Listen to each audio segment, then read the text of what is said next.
Hey everybody, I've got an exciting video again for you. And what I want to talk to you about today or share is what defines an end-to-end digital solution. Okay, so that's somewhat of a buzzword, but let's tear it down. Let's get into it. Let's figure out how do we make your business operate and run better. Okay, so to begin, let's start by looking at a recent article that came out by Gartner on gartnercom, and it came out on the 10th. So that's about almost a week ago, last Wednesday. And today, we're going to highlight that here, but I want you to take note of the yellow and the red areas. So in 2020, last year, 25% of all new applications developed by organizations in general, they use a low-code, no-code platform. And by 2025, that's going to increase from 25% to 70%. So you may have avoided low-code, no-code. You may not fully grasp it or know what it is. You may think it's just a buzzword. And I kind of want to reframe this from this end-to-end digital solution. And that's the key word, end-to-end, right? And that's where these platforms come in. And then, of course, a digital solution. And let's talk about and tie all of these buzzwords together and then get through all of that to tear it down into what do you need to know to help your organization run better and use low-code, no-code so that you guys are using the latest and greatest technology. So let's define end-to-end digital solution, and specifically, what does that even mean? Okay, so really, in its essence, we're talking about simplifying a business process, and its challenge is essentially around management of that process. And there's a process to discover your processes, believe it or not. And so if we look at this in another recent buzzword, we've heard digital transformations or digital transformation. And that still may not even mean much to some of you now or previously in the past, right? So if we look at this in two distinct, more digestible components, right? The first one is digital transformations enables your business to enable consistency. The second thing that it does is it enables your organization to be measurable. And those two takeaways right there are worth their weight in gold, because if you can be very consistent and you can be measurable, you're going to have a lot of additional sub-benefits. So let's break these down a little bit further to find out exactly how an end-to-end digital solution can help you and your business. So let's look at increasing shareability. So what does that mean? So to increase shareability means the things that you're working on, the information that you're creating, the data that you're creating, do you have the ability to share that with your colleagues at home, working remotely, working around the world, working in the office, wherever you may be? So you need to be able to increase the shareability of what it is that you guys are doing. And that's really the big push behind working from home these days.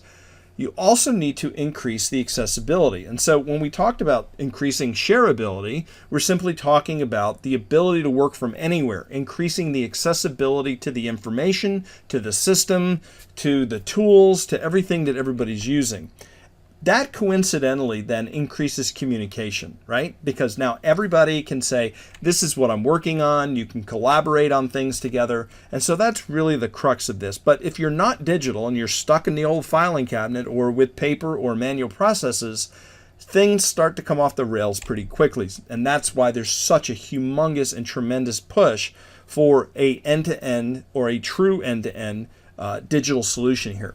So the other thing that we want to talk about is eliminating redundancy. So if everybody's in a silo or everybody's off doing their own version of something, right? Which version is the single source of truth? If you don't have a single source of truth, then that gums up the process. It gums up the systems, it gums up everything, because now everybody's stuck.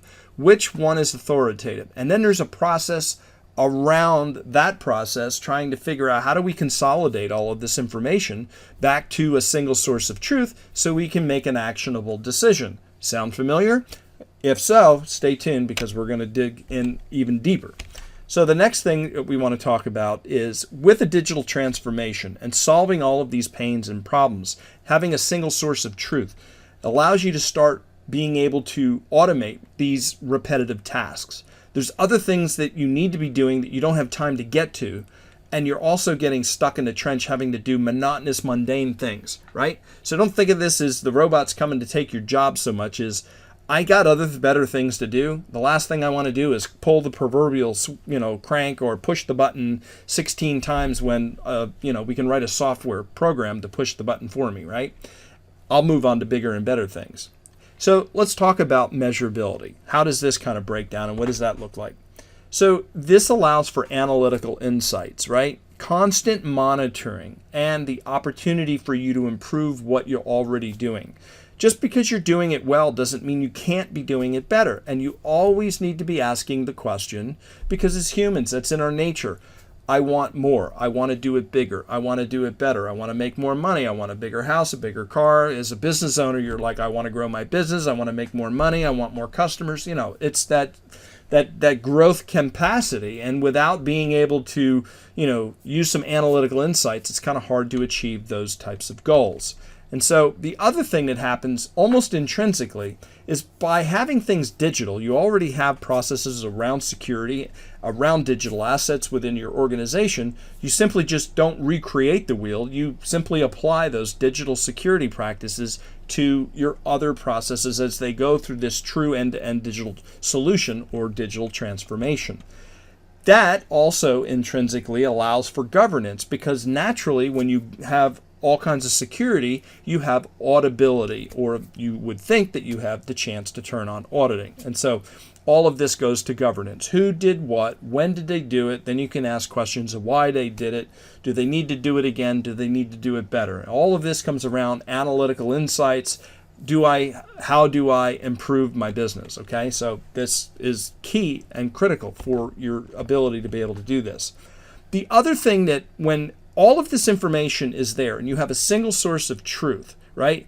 Now we're starting to look at saying, how do we promote integration with other processes, other steps, other areas of our business, whether they're going on inside or even outside of the business? It's something to consider. So being able to promote integration within your steps, your processes is paramount for growth. So that brings me to my next and almost final point here, is we're talking about promoting true scalability, being truly agile in your business. So if you ever wondered what these buzzwords are, end-to-end, digital solutions, digital transformations, what does low code, no code do for me? It provides this structure, okay? Hopefully now I've got your attention and maybe you're ready to take a conversation to the next level. So before we do that, let's talk a little bit more about the how you might be able to self-serve, how you might be able to dig into this a little bit deeper internally for yourself.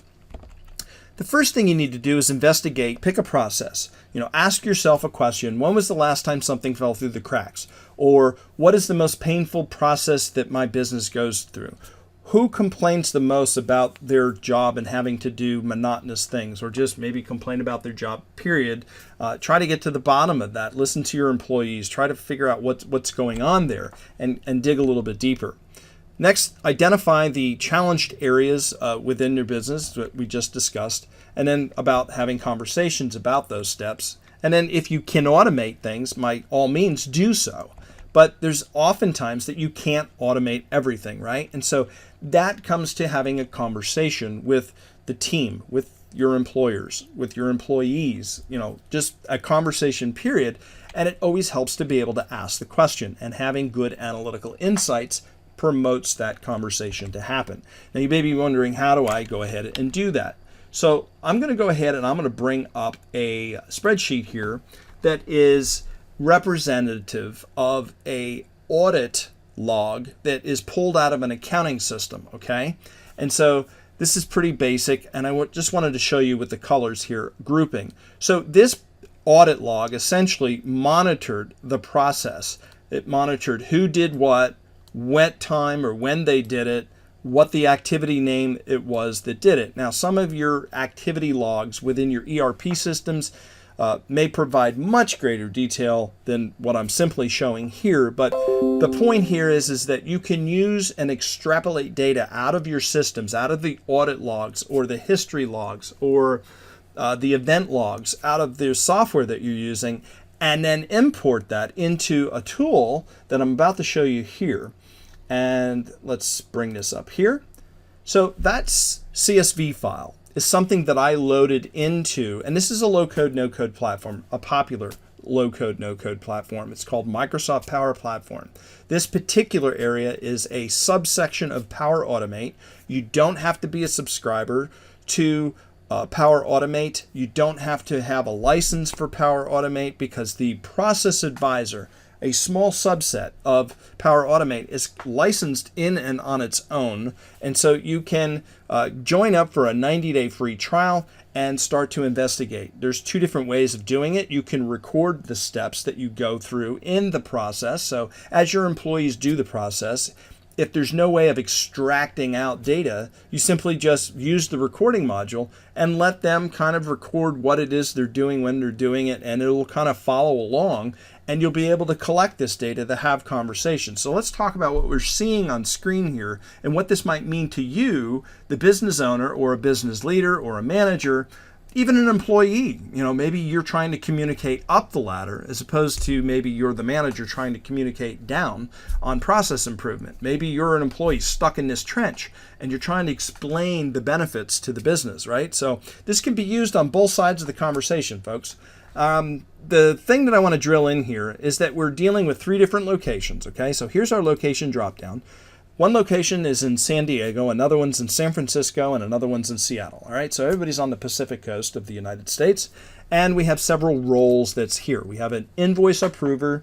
We also have an invoice processor. So if you haven't already gleaned from the available data, we're talking about essentially a financial process within the business. So I don't really care what business or what line of business you're in. It's essentially every business has an accounting department and an accounts payroll, accounts receivable, accounts payable, things of that nature. So I wanted to illustrate this because a lot of times folks become entrenched in the low-code, no-code solution. Oh, well, it's got to be for my industry. Well, not necessarily, because this is just a technology. It's a tool. Every business should be using these low-code, no-code tools or looking at them to help you expand as rapid as you can and get your hands around a process or your minds around a process and what's going on in your business. And this is a great tool to give you insights, again, to promote that conversation.